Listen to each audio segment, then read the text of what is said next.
Hi అండి. ఈరోజు current అఫైర్స్లో భాగంగా మెయిన్ ఆర్టికల్స్ డిస్కస్ చేద్దాం. స్థానిక సంస్థల్లో అయితే మనకు బీసీలకి 34% రిజర్వేషన్ ప్రస్తుతానికి అమలు చేస్తాము అని చెప్తున్నారనమాట. ఇటీవల మనకి డెడికేటెడ్ కమిషన్ కూడా మనకి బీసీలకు సంబంధించి వేశారు. అయితే దాన్ని ప్రస్తుతానికైతే పక్కన పెడుతున్నాము. ప్రస్తుతానికి మేము స్థానిక సంస్థల్లో మనకి పట్టణాల్లో అయితే 33%, అలాగే పంచాయతీలో అయితే 34%, 34.50 అమలైతే చేస్తాము రిజర్వేషన్ అని చెప్తున్నారు. అది ఒక్కటి గుర్తుంచుకుంటే సరిపోతుంది. తర్వాత మనకు ఆర్టికల్ అనేటటువంటిది ఏఐ గురించి. ఇది మనకి గ్రూప్ 1 మెయిన్స్లో ఉపయోగపడుతుంది. ఈ యొక్క ఏఐ అనేటటువంటిది మనకు తెలుసు, ఆర్టిఫిషియల్ ఇంటెలిజెన్స్. ఇదేంటంటే దీనికి ఒక పనిగాని మనం చెప్పినట్లయితే మనిషి ఎలా అయితే ప్రవర్తిస్తాడో, ఎలా ఆలోచన చేస్తాడో ఈ యొక్క ఆర్టిఫిషియల్ ఇంటెలిజెన్స్ కూడా అలాగే చేస్తుందన్నమాట. మనం ప్రొవైడ్ చేసేటటువంటి ఇన్పుట్ బట్టి అది ప్రవర్తన అనేటటువంటిది చేస్తుంది. ఇందులో భాగంగా మనకి చాట్ జీపీటీ మాతృ సంస్థ అయినటువంటి ఓపెన్ ఏఐ అనేటటువంటిది ఒక ప్రయోగం అనేటటువంటిది నిర్వహించింది. ఆ ప్రయోగం చేస్తున్న సమయంలో ఏమైందంటే ఆ ఏఐ ఏజెంట్ ఏదైతే చెప్పారో ఆ పని చేయడానికి అది దానికి ఉన్న పరిధిని బయటకు వెళ్ళిందనమాట. అంటే దానికి ఉన్న పరిధి దాటి వెళ్ళిందనమాట. అయితే దీన్ని మనం ఏమంటామంటే హగ్గింగ్ ఫేస్ అని అంటాం అనమాట. యాక్చువల్గా మనం దానికి ఇంటర్నెట్ అనేటటువంటిది ప్రొవైడ్ చేయకుండా మనం ఏం చేస్తామంటే ఆఫ్లైన్లోనే ప్రొవైడ్ చేస్తాం ఆ ప్రయోగం. కానీ ఇది ఆన్లైన్లోకి వెళ్ళడానికి ట్రై చేసింది అనమాట. అంటే ఒక ప్రశ్నాపత్రం మనం ఇచ్చాము, ఆన్సర్ రాయని దానికి చెప్పాము. అది ఏం చేసిందంటే ఆన్సర్ పత్రానికి మనం ఒక స్టూడెంట్ ఎలా అయితే ఒక టీచర్ గదిలోనే వెతుకుతాడో అలా ఇది కూడా దానికి చెప్పిన దానికంట బయటకు వెళ్ళి దాని యొక్క పనిని పూర్తి చేయాలని చూస్తుంది అని ఇక్కడ మనకు తేలిందనమాట. అంటే ఏదైతే మనం చెప్తున్నామో ఆ పని చేయడానికి అది అడ్డదారులు తొక్కింది అని చెప్పొచ్చు. అంటే ఏఐ సంస్థల్లో కూడా మనం నమ్మడానికి వీలు లేదు అని మనం ఇక్కడ చెప్పొచ్చు అనమాట. ఇందులో భాగంగా దానికి ఇచ్చేటటువంటి ప్రోగ్రామ్స్ ఏవైతే ఉంటాయో ఆ యొక్క ప్రోగ్రామ్స్ అనేటటువంటి మరికొంచెం విశ్లేషణాత్మకమైన ధోరణిలో, అలాగే ఎన్క్రిప్టెడ్ మేనర్లో మరికొంచెం ఎన్హాన్స్మెంట్ చేయాల్సినటువంటి అవసరం ఉంది. కృత్రిమ మేధ అనేటటువంటిది ఇంకా డెవలప్మెంట్ చేయాలని ఆర్టికల్ మనకు చెప్తుంది అనమాట. తర్వాత మనకు వచ్చేసి ఐరోపాలో రీసెంట్గా ఏం జరిగిందంటే ఇది ఐరోపా ఖండం అనుకుందాము, ఇది ఆఫ్రికా ఖండం అనుకుందాము, ఇది యూరోపియన్ యూనియన్. ఈ యొక్క యూరోపియన్ యూనియన్ అనేటటువంటిది మనకి ఆఫ్రికా ఖండంకి యూరోపియన్ యూనియన్కి ఒకే ఒక్క తోవ ఉంది. ఆఫ్రికా ఖండం నుంచి యూరోపియన్ యూనియన్కి వెళ్ళడానికి అదే మనకి మొరాకో నుంచి స్పెయిన్కి అనమాట. స్పెయిన్కి మొరాకోకు సంబంధం ఉంది. ఇక్కడ మనకి జిబ్రాల్టర్ అనే ఈ రెండింటి మధ్య జిబ్రాల్టర్ అనే సంధి ఉంటుంది అనమాట. జిబ్రాల్టర్ అనేటటువంటి సంధి ఉంటుంది, దాని గుండా మనం వెళ్ళడానికి అవకాశం ఉంటుంది అనమాట. అయితే రీసెంట్గా ఏమైందంటే ఇది మనకి ఆఫ్రికా ఖండము, ఇది మనకి యూరోప్ ఖండము. ఇక్కడ మనకి జిబ్రాల్టర్ సంధి ఉంటుంది, ఇక్కడ మనకి ఇది మొరాకో ఇక్కడ ఉంటుంది, ఇది ఇక్కడ స్పెయిన్ ఉంటుంది. ఈ రెండింటి మధ్య వారధి అనమాట ఇది. అయితే రీసెంట్గా అక్కడ మొరాకోలో ఏం జరిగిందంటే అక్కడ రాజుకి పట్టాభిషేకం జరిగింది. ఆ పట్టాభిషేకం జరిగిన సందర్భంలో ఖైదీలను విడిచిపెట్టారనమాట. ఆ విడిచిపెడితే వాళ్ళు ఏం చేశారంటే ఈ యొక్క చెరువులని, ఈ యొక్క సముద్రాలని, ఈ యొక్క బయట ఇక్కడ ఉంది కదా ఈ జిబ్రాల్టర్ సంధిని, దీన్ని దాటుకుంటూ మొరాకో ప్రజలు ఎవరైతే ఉన్నారో వాళ్ళు స్పెయిన్లోకి ఎంటర్ అయ్యారనమాట. అయితే అక్కడ స్పెయిన్ ప్రభుత్వం ఏం చేసింది, ఆల్రెడీ సుప్రీంకోర్టు చెప్పింది, ఎటువంటి వాళ్ళు వాళ్ళ యొక్క ఇమిగ్రేషన్ పత్రాలు ఏంటి అన్నీ చెక్ చేసి వాళ్ళకి పంపించండి అనేసి చెప్తుంది అనమాట. ఆల్రెడీ తీర్పు అయితే ఇచ్చింది.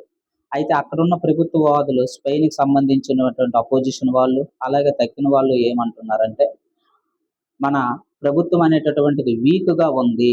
యూరోపియన్ యూనియన్ కూడా వెంటనే అన్ని 27 దేశాలు దాదాపుగా సబ్జెక్ట్ కరెక్షన్. ఈ యొక్క దేశాలందరూ కలిసి ఏం చేశారంటే ఒక లేఖను రాశాయన్నమాట. యూరోపియన్ యూనియన్ అనేటటువంటిది స్పెయిన్‌కి లేఖ రాసింది. మనమంటే మీరు స్పెయిన్ వాళ్ళు ఈ యొక్క వలసల్ని కట్టడి చేయలేకపోతున్నారు. మీ వల్ల అందరూ ఇందులోకి వచ్చేస్తున్నారని చెప్తుందన్నమాట. ఈ యొక్క బీచ్, ఈ యొక్క సముద్రం దాటి మనకి చిన్న సంధి ఉంటుంది అక్కడ. అక్కడ వేలాది మంది ప్రజలు 60,000 మంది ప్రజలు వచ్చేసారు. దానికి మొరాకో, ఈ ఆఫ్రికా ఖండంలో ఉండేటటువంటి మొరాకో అనేటటువంటి ఒక గూఢచర్యవాదులు, అక్కడ ఉండేటటువంటి సైనికులు కూడా అలా చూస్తున్నారా తప్ప వాళ్ళని ప్రోద్బలం చేస్తున్నారు. వెళ్ళండి వెళ్ళండి అనేసి వదంతులైతే వస్తున్నాయన్నమాట. దీనిలోన అమెరికా సంబంధం కూడా ఉంది, అమెరికా హస్తం కూడా ఉంది అని కొంతమంది వాదన అనమాట. ఏంటి అమెరికా రీసెంట్‌గా మొరాకోకి, అలాగే ఈ యొక్క స్పెయిన్‌కి, అమెరికాకి పడట్లేదు.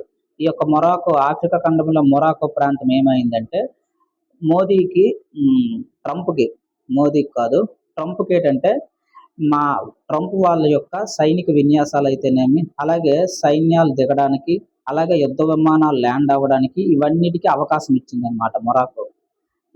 ఇక్కడ అవకాశం ఇవ్వడం వల్ల వీళ్ళిద్దరు ఫ్రెండ్స్ అయ్యారు. ఎవరు? మొరాకో అలాగే అమెరికా. స్పెయిన్ అనేటటువంటిది ఆపోజిట్ అయిందనమాట. ఇక్కడ అమెరికా ప్రోద్బలం కూడా ఉంది అనేసి ఇక్కడ ఈ యొక్క ఎవరైతే వీళ్ళు ఉన్నారో ఖైదీలు, ఈ యొక్క విడిచిపెట్టే వాళ్ళు ఇందులోకి వచ్చేయడానికి వీళ్ళ యొక్క హస్తం కూడా ఉంది అమెరికా అనేది చెప్తుందనమాట కొంతమంది వాదన. ఎందుకంటే ఇప్పుడు రీసెంట్‌గా హర్ముజ్ జలసంధి మూసారు కదా. వీళ్ళేంటి ప్లాను? అమెరికా ప్లాన్ ఏంటంటే ఈ యొక్క మొరాకో ప్రాంతం నుంచి జిబ్రాల్టర్ సంధి దాటి ఇక్కడి నుంచి సరఫరా చేద్దాము ఆయిల్ అవ్వచ్చు ఏదైనా అనేసి వాళ్ళ యొక్క ప్లాన్ అనమాట అని వీళ్ళు అని కొంతమంది యొక్క వాదులు, మితవాదులు అవ్వచ్చు, అక్కడ ఉండేటటువంటి వాళ్ళు అనలిస్టులు చెప్తున్నారనమాట. ఈ ఐరోపాలో వలస అనేటటువంటి రాజకీయం ప్రస్తుతం రాజెందుకుంది అనేసి మనం చెప్పొచ్చు. తర్వాత ఆర్టికల్స్ కంటిన్యూషన్, బీసీలకు 34% అన్నాం కదా, అందులో సంబంధించిందే బిల్ అయితే ఈరోజు ప్రవేశపెడుతున్నాము. యాక్ట్గా మారడానికి అవకాశం ఉంటుంది. అయితే ఇక్కడ మనం సముద్రంపై తేలియాడేటటువంటి విమానాలనైతే మనం భారతదేశం అనేటటువంటిది ఒక 40 విమానాలు మనం తెచ్చుకుందాము అనేసి నార్వే వాళ్ళ యొక్క స్కై హోప్ ఏవియేషన్ నోమి ఏరోస్పేస్తో ఒప్పందం కుదుర్చుకుందనమాట. ఏం చేస్తుందంటే ఇది ఎక్కడైతే ఈ యొక్క సముద్ర ప్రాంతముల నుంచి మన షిప్పులు వెళ్ళలేవో అక్కడికి ఈ షిప్పులు వెళ్ళి మనకి యుద్ధ సమయంలో అయితేనేమి, ఎటువంటి ట్రాన్స్పోర్టేషన్ సమయంలో అయితేనేమి సహాయం చేయడానికి 40 ప్రస్తుతం అయితే మనం వాళ్ళతో ఒప్పందం కుదుర్చుకున్నాం అనమాట. నోమి ఏరోస్పేస్తో నుంచి ఈ యొక్క నోమి ఏరోస్పేస్తో నార్వే సంస్థ అనమాట. దీంతో ఒప్పందం కుదుర్చుకున్నామని గుర్తుంచుకోవాలి.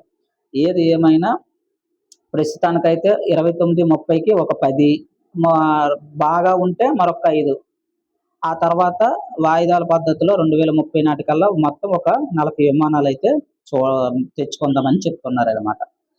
అయితే తొలుత భాగంగా మనకి లక్షద్వీప్ అయితే ఇవి ప్రవేశపెడుతున్నాము.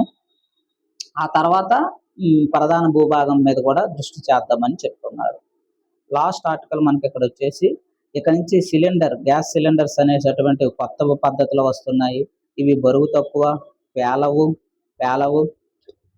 ఈ యొక్క కొత్తవి భారత్ ఎలక్ట్రానిక్స్ వాళ్ళు అయితే మనకి సంబంధించినటువంటిది ప్రభుత్వ రంగ సంస్థ అయితే మనకి డిజైన్ అయినటువంటి చేస్తుంది. ఇవి మనకి దాదాపుగా 15 కేజీలు బరువు ఉంటాయి.